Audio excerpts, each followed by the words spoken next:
के द्वीप कविता का अध्ययन करेंगे। अज्ञेय की ये प्रसिद्ध कविता अनेक प्रकार के प्रतीकों के साथ हमारे समक्ष प्रस्तुत होती है और उन प्रतीकों को समझते हुए हम उसकी मूल संवेदना को समझने का प्रयास करेंगे। देखिए, अज्ञेय नई परंपरा का सूत्रपात करने वाले कवि हैं और उन्होंने 1943 में तार सप्तक का संपादन किया, जहाँ से प्रयोगवादी काव्य का प्रारंभ माना जाता है। अज्ञेय एक प्रयोगशील कवि थे। उनकी काव्य में उनकी संवेदना के साथ साथ सजग बौद्धिकता भी हमें दिखाई देती है और संपूर्ण काव्य में संवेदना और बौद्धिकता का एक समन्वय हमें दिखाई देता है। भाषा उनकी अत्यंत समर्थ और सजग है, जो उनकी अनुभूतियों को प्रस्तुत करने में सक्षम है, सामर्थ्य से युक्त है, क्योंकि वे शब्द प्रयोग और उसमें उसे नए नए अर्थवत्ता प्रदान करने के साथ में हमारे समक्ष अनेक कविताओं में प्रस्तुत होते हैं और वह अपने प्रयोग के प्रति अनेक प्रकार से जो सजग और जागरूक दिखाई देते हैं।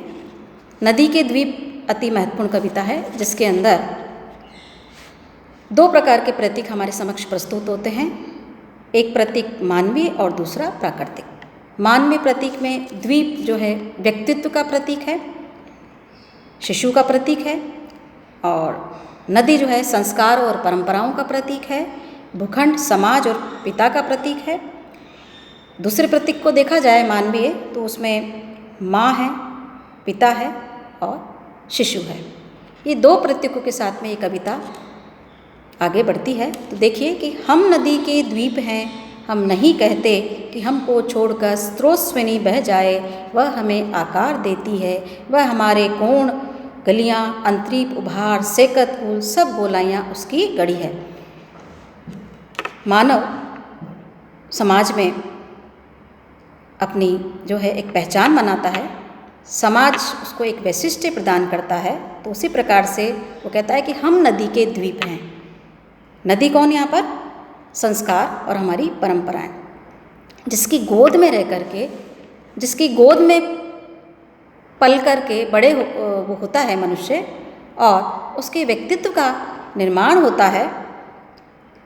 तो कहता है कि हम नदी के द्वीप हैं और हमारे कोण गलियाँ अंतरीप उभार सेकत कुल सभी इसी की देन है। जिस प्रकार से व्यक्तित्व के निर्माण में हमारी संस्कृति हमारे का महत्वपूर्ण योगदान होता है, हमारी परंपराएं हमारे संस्कार उसको परिमार्जन करते हैं, उसको परिमार्जित करते हैं, उसको संस्कारित करते हैं और उसको हमारे व्यक्तित्व को बहुआयामी बनाते हैं। उसी प्रकार से नदी के द्वीप हैं, किंतु हम हैं द्वीप, हम धारा नहीं, स्थिर समर्पण है हमारा, हम सदा से द्वीप हैं स्रोतस्विनी के, किंतु हम बहते नहीं हैं, क्योंकि बहना रेत हो जाना है और हम बहेंगे तो रहेंगे नहीं, पेड़ उखड़ेंगे प्लवन होगा, ढहेंगे सहेंगे बह जाएंगे। तो कहते हैं कि हम तो क्या है, द्वीप हैं, मतलब हमारा जो व्यक्तित्व है उस द्वीप के समान है, जो समाज के प्रति स्थिर समर्पण का भाव रखता है। हमारा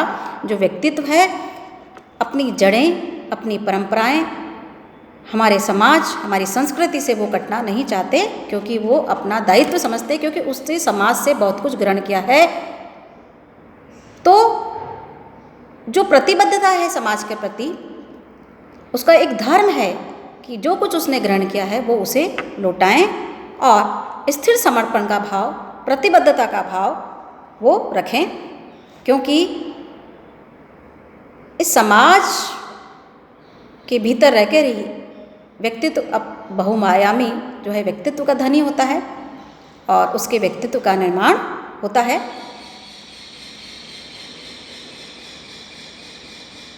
स्थिर समर्पण है हमारा, हम सदा से द्वीप हैं स्रोतस्विनी के। वो कहते हैं कि हम बहना नहीं चाहते, क्योंकि बहना तो अपने आप को समाप्त कर देना है, रेत हो जाना है। जिस प्रकार से बहना यहाँ जो नदी की धारा है वो किसका प्रतीक है यहाँ पर? अस्थिरता का। तो कहते हैं कि समाज के प्रति हमारा दायित्व है, तो वहाँ हमारा समर्पण में भी स्थिर होना चाहिए, स्थिर होना चाहिए। और यहाँ पर वो अपनी जड़ों से जुड़ने की बात करते हैं, समाज से जुड़ने की बात करते हैं, संस्कृति से जुड़ने की बात करती है, परंपराओं से जुड़ने की बात करते हैं कि उन्हें छोड़ करके हमारी कोई पहचान नहीं है, संसार में कोई हमारी पहचान नहीं है। यदि व्यक्तित्व का निर्माण है, करना है, तो हमें अपनी जड़ों की ओर लौटना होगा, अर्थात हमें अपनी संस्कार, अपनी परंपराएं की ओर लौटना ही होगा। यही हमें जीवन प्रदान करते हैं और यही हमें संस्कारित करते हैं, क्योंकि बह जाना तो रेत हो जाना है और अपने पैरों का उखड़ जाना है। अपने पैरों का उखड़ जाना, जहाँ पैर उखड़ जाते हैं, मतलब जहाँ व्यक्तित्व में स्थायित्व नहीं रहता, तो उसकी कोई उपयोगिता भी नहीं होती है। तो जिस प्रकार से रेत होकर के, वो चूर्ण होकर के जल को गंदला करती है, उसी प्रकार से यदि हमारे व्यक्तित्व का सही दिशा में निर्माण नहीं होता, सही प्रकार से निर्माण नहीं होता, तो हम समाज को क्या दे पाएंगे? उसी प्रकार से समाज से जो कुछ ग्रहण हमने किया है वो हमें लौटाना है उसी रूप में जो हमने प्राप्त किया है। तो इस प्रकार से हम अपनी जड़ों, अपनी संस्कारों, अपनी परंपराओं से सीखें और एक विशिष्ट व्यक्तित्व का निर्माण करें, क्योंकि यदि हमारे व्यक्तित्व को सही दिशा निर्देश नहीं मिलता है तो हम समाज के लिए कोई भी उपयोगी कार्य नहीं कर पाते और समाज के लिए हम उपयोगी नहीं रह पाते। इसलिए वो कहते हैं कि द्वीप हैं हम, ये नहीं है श्राप, ये अपनी नियति है।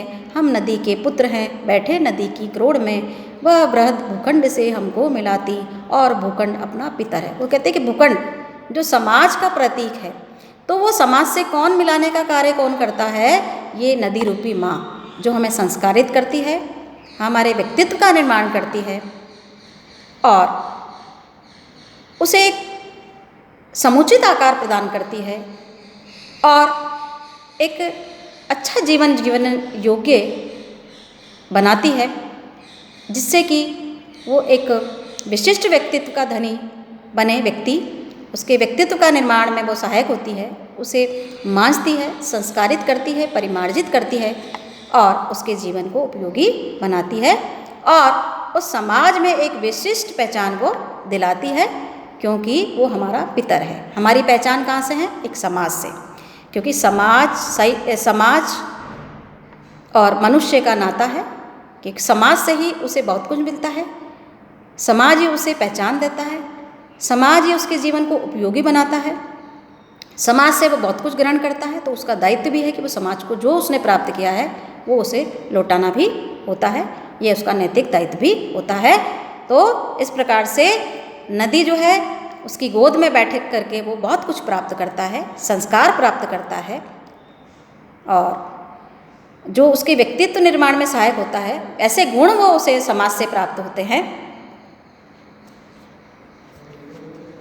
नदी तुम बहती चलो, भूखंड से जो दाय हमको मिला है मिलता रहे, मांझती संस्कार देती चलो।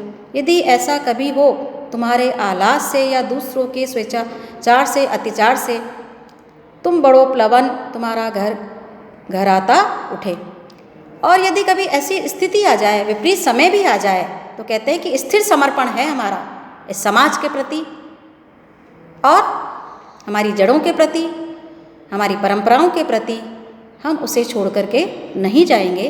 तो यहाँ पर जो कवि है अपनी जड़ों की ओर लौटने की बात कहता है, अपनी परंपराओं से जुड़ने की बात कहता है, क्योंकि जो व्यक्ति अपनी परंपरा, समाज और जड़ों से कट जाता है उसका कोई पहचान नहीं होती, उसका कोई वैशिष्ट्य नहीं होता और उसके व्यक्तित्व को वह जो है बहुआयाम जो मिलना चाहिए वो नहीं मिल पाता, क्योंकि उसके व्यक्तित्व का जो है परिमार्जन होता है,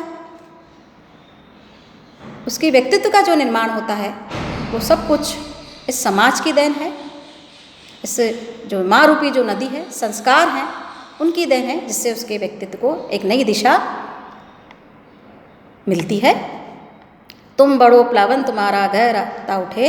और यदि कभी ऐसा मुक्त आचरण से ये समय रूपी जो नदी है वो क्या हो, एक बार इसका जो है प्रवाह अवरुद्ध हो जाए या दिशा इसकी बदल जाए तो भी हमें घबराना नहीं है, क्योंकि जन्म हमारा यहीं से हुआ है, इसी में हम पले बड़े हैं, यही हमारी पहचान है, यही हमारे व्यक्तित्व को निर्माण में सहायक होती है, व्यक्तित्व को एक सही दिशा प्रदान करती है। तो जो कुछ भी है हमारा यहीं से हमने प्राप्त किया है, तो हमें इसको छोड़कर कहीं नहीं जाना है, क्योंकि यदि हमें स्वीकार है वह भी उसी में रेत, और अगर रेत बनना हमारे पड़े हमें कभी, तो वो भी हमें स्वीकार है, क्योंकि रेत बन करके फिर क्या होगे, हम छनेंगे। हमारा व्यक्तित्व जो फिर है पुनः निखर करके, पुनः संवर करके वो सामने आएगा, और एक नवीन विशेषताओं के साथ, नवीन संस्कार जो हमें प्राप्त होते हैं, हमारे जो परिमार्जन होगा, उससे हमारे एक नवीन व्यक्तित्व का जो है मिलेगा, आकार प्रदान करेगा, और हम पुनः, क्योंकि हमें किसी प्रकार की कोई भी बाधा आ जाए समाज में, यदि किस प्रकार की कोई परेशानी आती है, तो उससे हम मुकाबला करेंगे, संघर्ष करेंगे, और किंतु हमें अपनी जड़ें, अपनी परंपराएं हमें छोड़नी नहीं है, क्योंकि यही हमारे को वैशिष्ट्य प्रदान करती है, हमारे व्यक्तित्व निर्माण में सहायक होती हैं, इन्हें छोड़ करके हमें नहीं जाना है। और यदि एक क्षण के लिए हम रेत बन भी जाएंगे, तो हम क्या होंगे, फिर खड़े होंगे। यहाँ आत्मविश्वास की बात है कि हम पुनः फिर खड़े होंगे नए व्यक्तित्व का आकार के साथ। मात उसे फिर तुम संस्कार देना, क्योंकि माता का तो कार्य क्या है, शिशु को संस्कार प्रदान करना, उसे उसके जीवन को उपयोगी बनाना, समाज के उपयोगी बनाना। एक मनुष्य के जो जीवन का जो निर्माण होता है, उसमें समाज का बहुत बड़ा योगदान होता है, वही उसके व्यक्तित्व को सही दिशा निर्देश देता है। तो कहता है कि जो कुछ भी हमें मिला है, तो हम इसे छोड़ करके कहीं नहीं जाएंगे। तो ये हमारा नैतिक दायित्व है, क्योंकि जो हमारी संस्कृति है वो हमारी पहचान है, हमारी संस्कार, हमारी परंपराएं, हमारी जड़ें, इन्हें हमें नहीं छोड़ना है, क्योंकि यही हमारा स्रोत है और यही हमारी पहचान है, यही हमारा वैशिष्ट्य है। इन्हें छोड़ करके हमें कहीं नहीं जाना, क्योंकि यदि व्यक्तित्व को सही दिशा निर्देश प्राप्त करना है, अपने व्यक्तित्व का समुचित विकास करना है, तो उसे अपनी जड़ों की ओर लौटना होगा, उसे समाज में अपनी एक पहचान बनानी होगी, क्योंकि उसको संस्कार यहीं से प्राप्त होंगे।